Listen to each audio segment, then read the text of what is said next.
পশ্চিমবাংলায় বিধানসভা নির্বাচনকে সামনে রেখে প্রদেশ কংগ্রেস একলা চলার নীতি গ্রহণ করেছে। তাহলে লড়াইটা ত্রিমুখী কেমনভাবে হবে?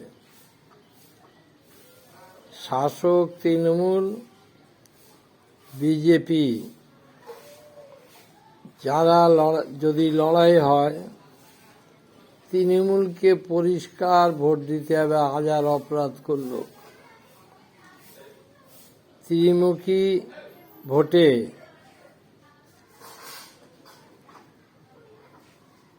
সিপিএম, বাম, আইএসএফ, অন্যান্য দল যদি তৃণমূলের সঙ্গে লড়াই করে, বিজেপি 3 নম্বরে থাকে, তাহলে কোনো কথা হবে না, বাম জোটকে ভোট দিতে হবে।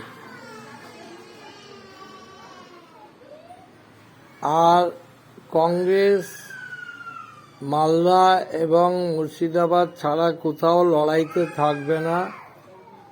অসংখ্য অসংখ্য অসংখ্য জায়গায় জামানত বাজেয়াপ্ত হবে। লড়াইটা হবে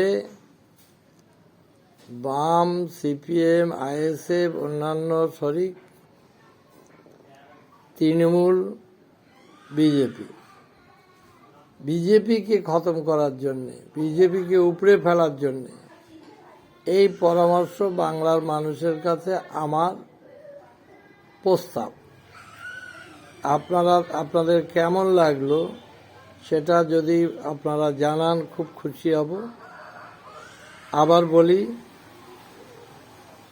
বিজেপির সঙ্গে টিএমসির যদি লড়াই হয়, সেখানে টিএমসি হাজার অপরাধী হলেও তাকে ভোট দিতে হবে।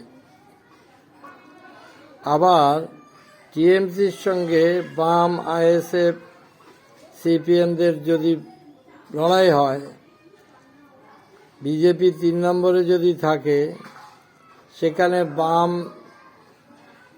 প্রার্থীদেরকে ভোট দিতে হবে। এইটাই আগামী আসন্ন বিধানসভা নির্বাচনের মূলধন। মানুষের পাওয়া উচিত সাম্প্রদায়িকতাকে ধ্বংস করে গণতন্ত্রকে প্রতিষ্ঠা করা। আর কংগ্রেস যখন একলা বলছে চলবো, সংগঠন তৈরি করব, ভোট করবে না, সংগঠন করবে, তা করুক। তাতে যদি তাদের ভালো হয়, ভালো হোক, তাদের ভালো কামনা করি। কিন্তু লড়াইটার মধ্যে কংগ্রেস নেই। লড়াই করবে মালদা, মুর্শিদাবাদ, কংগ্রেস।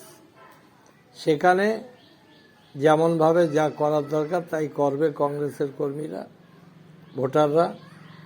অন্য জায়গায় কিন্তু ইচ্ছা না থাকলেও তৃণমূলকে ভোট দিতে হবে, ইচ্ছা না থাকলেও বামফ্রন্টকে ভোট দিতে হবে। এটা পরিষ্কার। এই বলে আমি আমার বক্তব্য শেষ করছি। পরবর্তীকালে আবার আমি আলোচনায় আসবো ইনশাল্লাহ।